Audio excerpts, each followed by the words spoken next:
La, la Presidente mi ha contattata appunto per farmi presente questa necessità in cui vertiva appunto la chiesetta di Miane. Io mi sono sentita in dovere di dare e di garantire la mia parola per provare a fare il possibile, per provare a andare alla ricerca appunto dei finanziamenti e delle risorse che potessero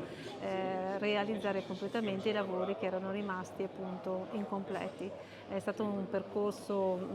non sempre in discesa, però bisogna saper crederci e non mollare e avere la forza di non arrendersi e quindi sicuramente perseveranza. Questo mi ha permesso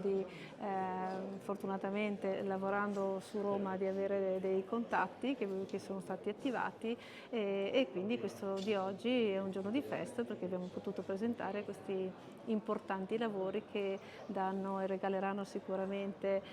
soddisfazione ai tanti volontari che per così tanti anni hanno lavorato proprio per